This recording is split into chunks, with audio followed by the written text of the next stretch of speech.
So I can't deny that. And to me, that's like the white part, but it's also that other white part. It's just like a lot of different things that are going on. It's just, I can't, it's a huge part of the mix. Mm-hmm. And food, it sticks with me today.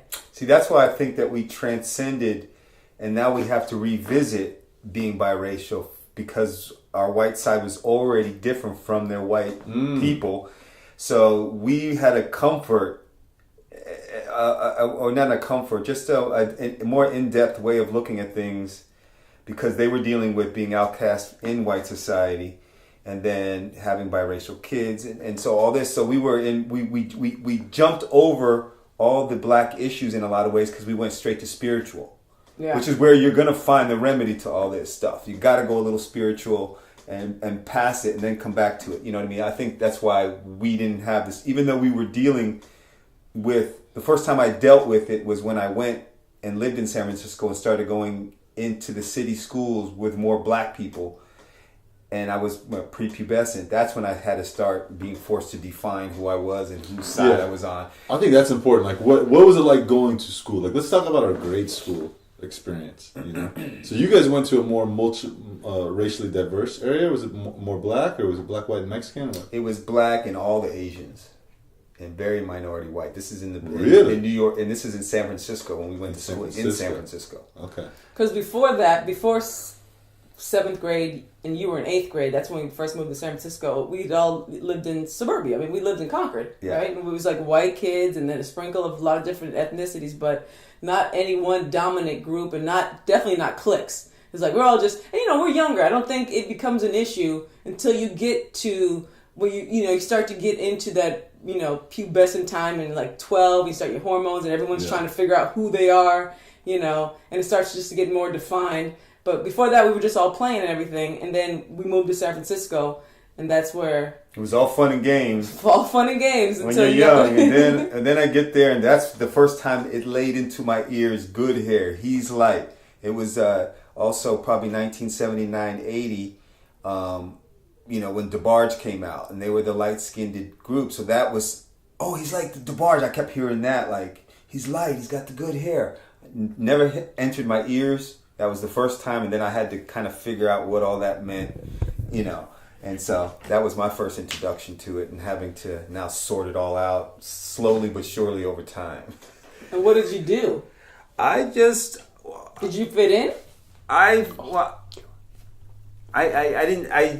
always fit in because I was real. Like, I always had a diverse a group of friends, so I never felt, except always it was black males for the most part. I always had good black male friends, but they were more rare. I was always with either Mexicans, Filipinos, more in the brown culture, you know what I mean, instead of black, because they wouldn't let me in. It was like it was just a weird thing. So I'm not one to struggle with stuff. Whoever likes me, I'm simple like that. Let me in, I'm coming in, man.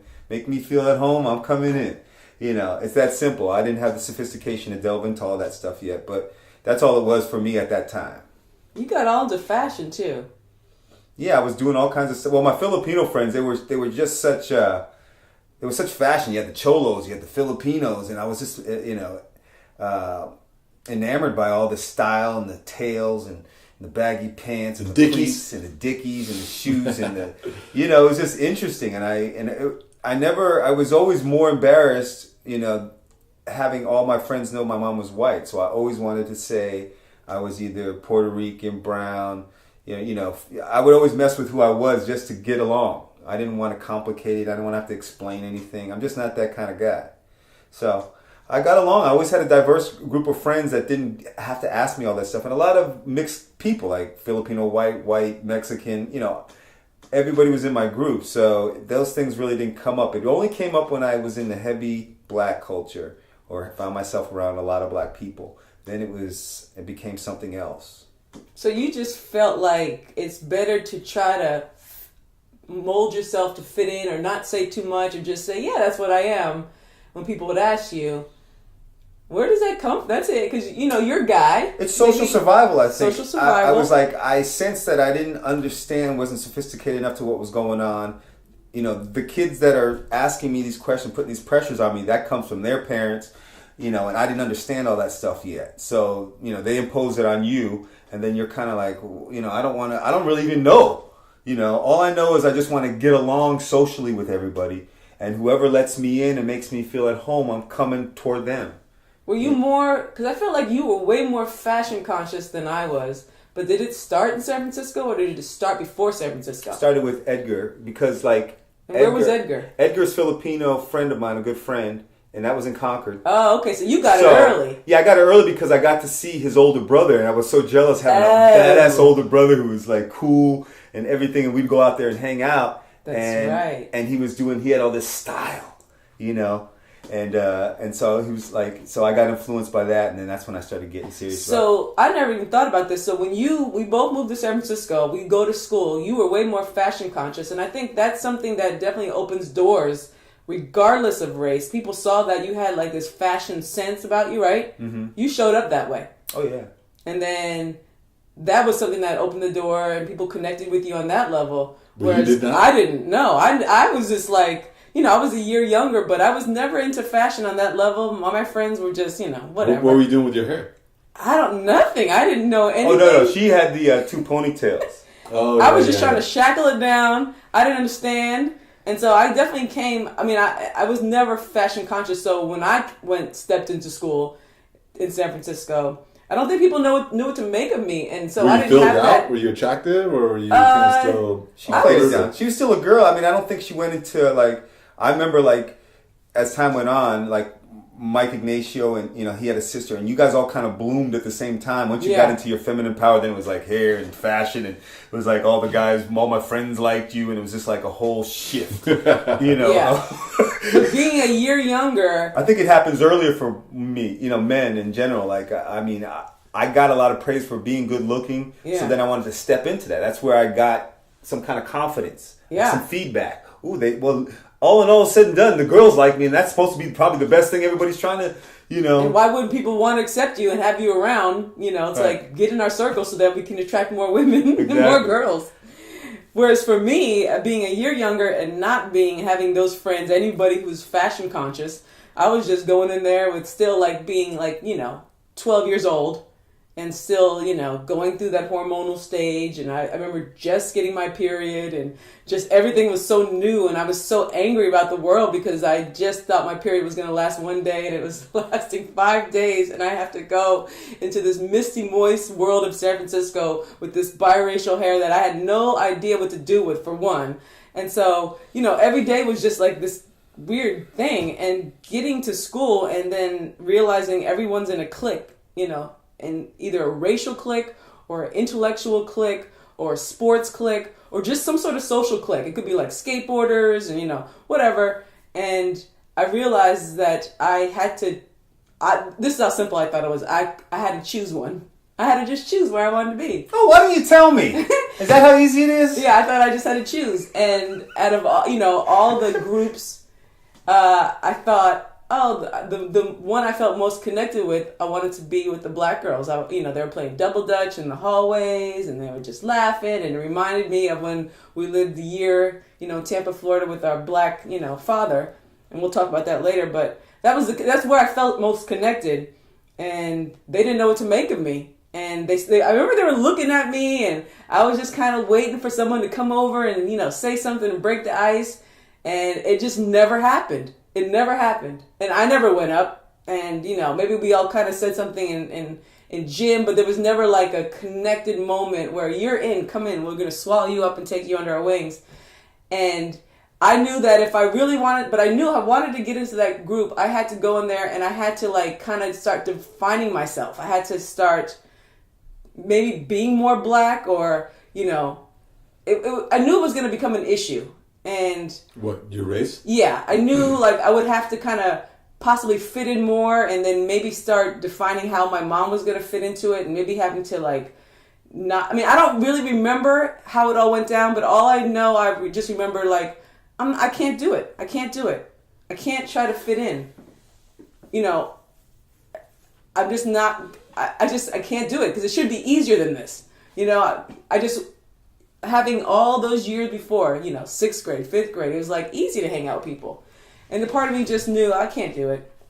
And so I just decided I'm going to be introduced to my other self. And that other self was just that person that was just going to be alone. And I just was alone for that one whole year. I mean, I try to have friends here and there. I decided to go towards I started playing violin. So I had those friends. And then I decided, I just might as well just start getting straight A's and going into that intellectual world. And I got straight A's, So it was just like, I'll do that instead. But it still left me lonely because I wasn't really into the smart kids and I didn't connect with that. I wanted more of a connection with my ethnicity and the black kids. And the biracial kids were like, there was only a few of them, and one, I saw her, I was like, I could tell she's biracial, but she was hanging out with the stoners, and she was more of like a white girl. And then there was another one, but she was a year older than me, and one was more into orchestra. It was just like I couldn't connect with that.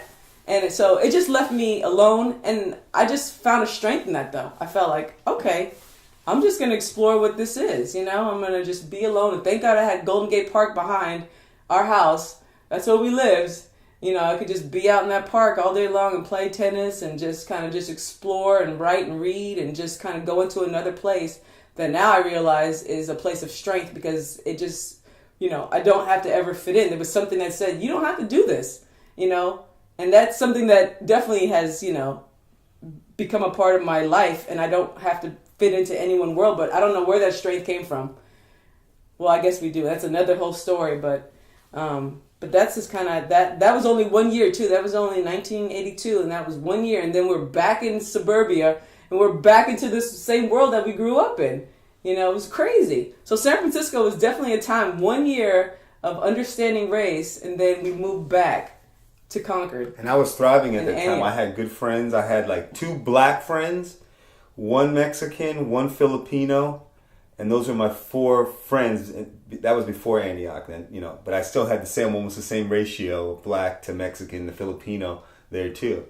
So I always had friends. I've never, as an adult, I don't have friends because I'm going deeper and most people aren't. But as a kid, before we got to know what was going on, I had a lot of friends. I always had friends. Mm-hmm. It was effortless. I never even, all through the, my whole transition from that time in San Francisco, which was probably 7th to high school. Never had a problem with friends. Yeah. White, all of it, every single type. So I didn't have to deal with that, But it was always black males that wanted to beat me up. So I just wanted to. I just want to put that out there. Black male. But I always had good black male friends too. Yeah. So I want to balance it out. But I remember not even having the first thought about race, like till I moved up to Northern California, till like Trinidad. So in Antioch, all the way up to I think 4th grade, mm-hmm. I never thought black, white. No one was really black around me. Actually, it was very white. Mm-hmm. But I never really thought about it. I guess I think, at the time when you're a kid, it's amazing what you never are not even aware of. Like, I never thought about it's bliss. Where milk comes from, or whatever, something simple. I never thought about race or why I was brown and my mom was white or why everybody around me was white. I think I almost just assumed I was white. I just didn't think about it. I am what my environment is, and it was a white environment. And nobody asked. And it was not an issue. It was like, I didn't get called racial names or there was nothing up to the 4th grade. I guess there was, what are the Indians? The Pat and them? Yeah. They're Indian. So there's like, some brown people around, but pretty much all white. And then moving up to Trinidad, to a super small town, and it was more hick. It was even more, it was like, hick white. Mm-hmm. And there was more... It's a different breed. It's a different breed. There's a little more blatant racism. I got called some names there. But... What names? Oh, the N-word. But no, it was never really an issue. I was pretty likable and tall, and I was never popular. But I was always liked. I think I was more insecure than I really thought. I think people liked me more than I thought. Exactly. Yes. And so I was alone a lot, not by choice, not because I wanted to. And then I tried to do sports, which I wasn't really good at. But I always had like a best friend, which is all you really need growing up in those times. But definitely no black people until high school. I was just not around black people at all. Wow, not even in Antioch? Not even in Antioch. I'd never really thought about that. Because in reality, Antioch didn't have a lot of. It was Pittsburgh that had all the black people. Like there were some black people, but there wasn't. The ratio was ridiculous. It's like 80 to 20, and all the minorities, mostly Mexican. Mexicans are everywhere. So they were always up sprinkled all through there. But when you think about it, well, how many black people were at that school? None. And even high school, it was still a white dominated school. Jocks ruled. And that was that. We were the minority. But the next city over, Pittsburgh, was all the minorities. Black, Mexican, a lot of blacks. So, Huh. That's interesting. All right. So, what, do you want to talk anything about our moms during that time? Well, I want to say one thing. So, now I'm realizing I was basically, and for parents of biracial children, I don't think you should do this. I think you should always have make sure your kid has some contact with the culture of whatever race that they're in. You know what I mean? Definitely do that. Just if you do not, just raising them normally, but give them that, right? It's not a big deal. I mean, so my mom did not do that. I'm not mad or blame her, but I'm realizing I was not around black people all the way even through high school, And then after I moved out of high school, was in Austin for a few years. No black people, very rare black people. So I'm just in this kind of white rebel, hippie, outskirts of society kind of group. Nobody fit in kind of in the group. Well, the white hippie group is always going to accept us, out of the white culture. Well, it depends on how we carry ourselves, though. If we're all gangster, smoked, so we had a consciousness to us in our. Well, at least they're a little bit more open and see who you are before they say, "Oh, you're a little too angry for our group." Yeah, we're happy. It wasn't until I went to New York that I started being around black people. Went back to New York and was like the first. I remember I went to New York to visit, and I'm like 22, 23, and it was the first time I saw a group of conscious black people in Brooklyn. Like they were intelligent, they ate healthy, they were cool. And I was like, oh my God, I'm moving here. And I did. I stayed there for like 6 years when I was just visiting. So, yeah. Yeah, that's interesting because we had more exposure to black people. Even when we lived with our dad for a year in Tampa, we were the whole place was black. So we got more exposure to black people. Mm-hmm. That's interesting. But now you're getting into it now, I guess we all are because we really realize there's conscious black people out there. Yeah. And that's who we were really looking for all the time.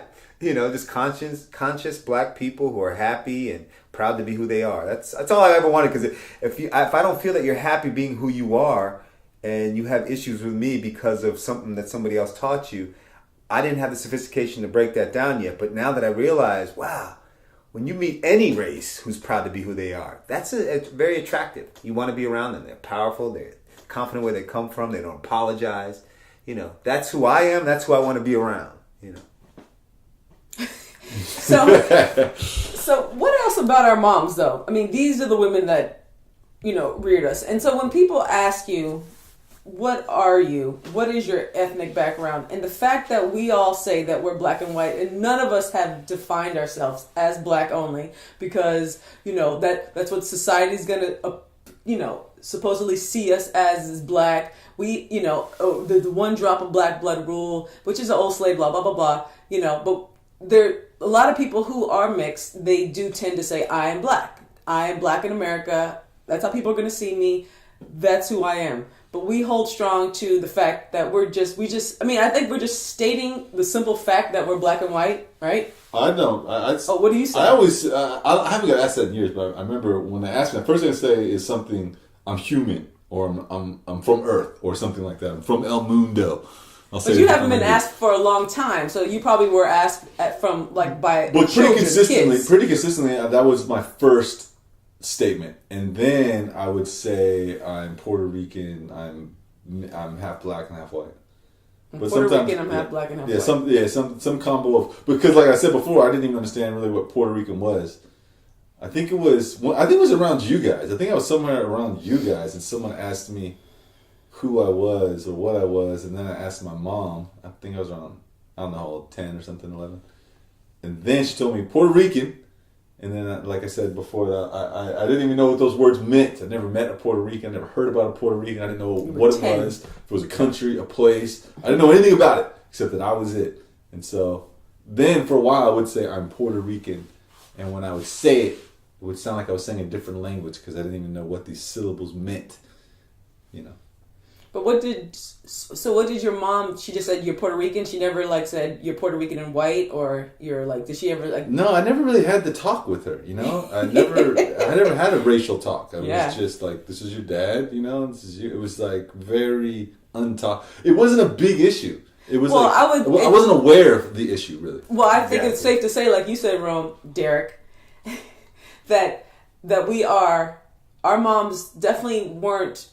They had a time in their lives where they got with black men. And that was it. But they were definitely more on a spiritual level. I think our moms they didn't really like talk too much about race. It was always like you're great, you're spiritual. Like it was always a spiritual aspect. Thing, yeah, exactly. More the way they would communicate with God. us. Yeah, there's magic in the whatever, like your mom would say. It was never on a racial plane. It was always on a higher plane of spirituality. That's how they communicated with us, and telling us how great we were, and you guys could do anything you want. You can start this, you could do that. I don't know. That's how I always felt. Like, and so, like I said, race was never an issue. I'm sure for you, and that's why it was a mystery. When it came down to it, I don't know. I think we became much more aware of race when we went and stayed with our dad in Tampa, Florida. For 1 year and a half. Was it a year and a half?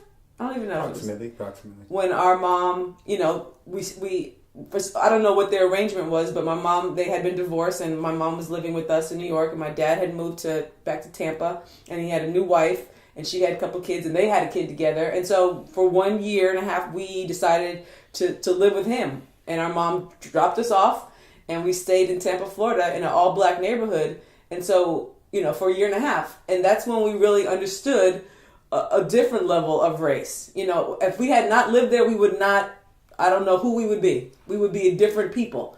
But we definitely understood, I think whatever blackness is, it got instilled in me. It got instilled in you, right? Every Sunday morning watching Soul Train was a ritual up in the ghetto. I didn't know what chitlins were. All I know, I didn't like the smell of them, and I had to be out the house all day long. But the food was good. I mean, we were killing great food. I mean, it was all bad heart attack stuff, but it tasted good. There was a lot of fried bologna. I remember fried bologna. Fried bologna sandwiches.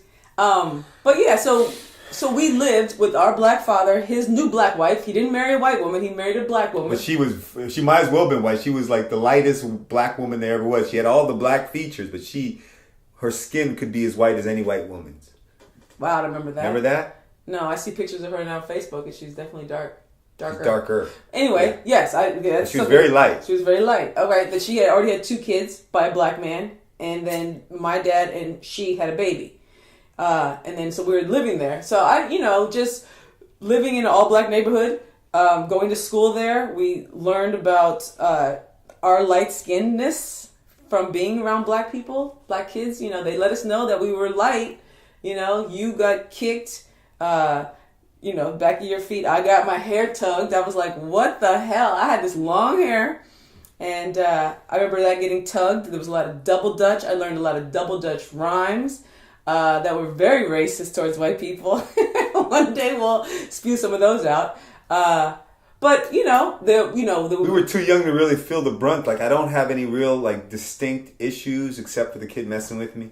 But how old were you guys? I think I was 6, and she was 5 probably. Oh, I thought I was 6, but we were young. Yeah, we were young. We stayed there for a year and a half. I mean, just in an all-black neighborhood. So there was Soul Train. There was, I don't know how much we had to learn about our hair. I mean, I don't think anyone did anything to our hair. We got tore up by the mosquitoes more than the black kids. We did. I had scabs and scars all over my legs.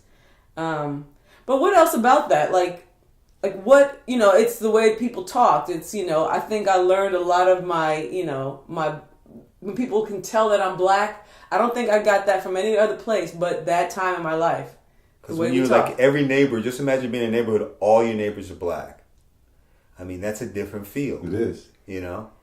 I remember saying, somebody brought the term, I mean, the way I thought of the way black people talked, and I know this is a racial way of saying it, but the jive turkeys, I remember she's a jive turkey, the way she talks and the way her head goes back and forth.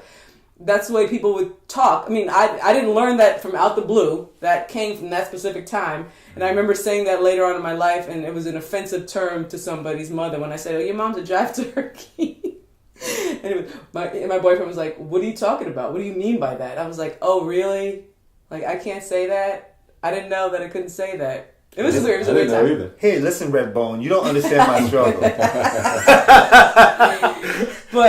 But we didn't understand the struggle, too. We didn't. We just were thrust into that world, and then we were taken out of that world. But it definitely, whatever that world did to us, and I don't know how long we can dissect it, but it definitely had an impact on us where you didn't have that blackness at all. You just lived in basically all white neighborhoods. Mm-hmm. And, even though that was only a year and a half, it definitely, did something. It changed us. And I think we became definitely more aware of race. And I can say that's why I thought I could fit in with those black girls in 7th grade. I thought, I could fit in. I did that in Tampa, Florida. I was playing double dutch. I was doing this. They're going to see that I'm black. No, I wasn't. That was all funny games, girl. When you hit puberty, boy, it's different. But, and we got thrust into it. And we were told to, like I said, we probably were told to be accepted, or they were told, our sisters, Tanya and Tara, to be accepting of us, protect us, take them into the fold, and, whatever. And I just thought it would be that easy again. Like, they'll take you into the fold. With the so I thought it would be that easy, but these people are my sisters. They're not. They don't give a damn about me. They're paying very close attention to, like, who I am and how I move and if I'm going to be accepted and if they want to let me in. They just didn't, and I'm not trying to mold myself. So it was a very interesting time. I always had, all in all, that whole experience was good. Like with Tanya and Tara, I remember them just being sisters, and we all slept in the same room. I'm in the room with 3 women. So we only had 2 beds. So, and they were the single beds, and we were small. So I had to sleep. I guess I don't know if I slept with you. I think I slept with Tara. There's bunk beds. We had bunk beds, right? So we all slept in the same room. And so that was an interesting time. I have nothing but fond memories except getting kicked by that black kid. And what about our father? That was our only time living with our dad. We got to live with our dad. Yeah, we lived with him, but he wasn't around. He was in the garage drinking and closing the door. He'd go in the war. He'd get up. Where did he work, at UPS? I think he worked for UPS or a car dealership. He was a salesman, if memory serves. But all I know is we'd see him in the morning briefly, come home. He converted the garage into a sports den with a bar, and he'd go in there, click. You wouldn't see him till the next morning. He'd just drink himself all night. And alcoholism runs in our family. So he was there, but he wasn't there. Yeah. That's a weird feeling. I don't remember too much. I just remember, like, in the mornings, him taking us to school, and we would get into that lime green car, whatever that car was. But I remember distinctly having coffee, him making us coffee, and we were allowed to put cream and sugar in that coffee. Oh, yeah. We were drinking coffee at 6 and 7 or however old we were. Damn, you brought that up. I totally forgot about it. You're right. And I remember going to school and being on a caffeine high and doing some of the weirdest shit, stealing stuff out of the girls' purses and doing just like weird things just because I was hopped up on coffee. What the hell was that about? Oh my God, when I think about that. That's another episode. That's a whole nother episode. That's another series right there. And then the breakfast was, let's remember, Lucky Charms was a staple up in there. I remember chocolate Cocoa Puffs. Chocolate Cocoa Puffs. So Anyway, so that's, part of that. And then what else do we want to talk about as far as when we, do you want to talk about our moms anymore? Like, our moms. I don't. Really. I remember the first time I heard something racist I was at a friend's house, my best friend, and their mom was always taking care of me. They would pay for my soccer fees and buy me cleats, and they got me into baseball and bought me mitts and shit like that. So they're always doing that. And then we would watch some TV show, and my best friend's grandpa was there, and he was a racist. Not so much that he didn't like me or something, I don't think he did like the fact that I was there, but he didn't say anything to me directly. But we watched TV, someone brown comes on. What comes on? A brown skin person. Oh, a brown person? On. Yeah. And then he said something racist about it, something derogatory about it because it's racist. And that was the first beginning, I think, of not the first beginning, but maybe the most distinct moment when I started to feel shame for not being white. Everyone's white around me, and all of a sudden said something like that. But another thing that's funny that reminds me of is that no matter what, I always loved the black guys. Not no matter what, but almost all the time, I'm always rooting for the black guy. in a TV show or in a fight or in a contest. Do you guys have that When too? you were a kid? Even today. But always, yeah, when I was a kid, up till today. If there's a fight going on, and one guy's white, one guy's black, I'm going to be rooting for the black dude. Instinctively, unless he does something I don't like. But my first, it's just something I noticed over the years, and it's just always kind of like that. Especially if there's like a show and everybody's white and there's one black person. I'm always definitely very interested in that one token black guy. Do you guys have that? Or is it that not something you've noticed? I don't know. It's not anything that I've thought of. It rings true to me. No. No. Interesting. Nope. I don't recall. Yeah. So if you see a contest going on, golfing, something you don't even like and don't even understand, it's one black guy facing a white guy, you don't care?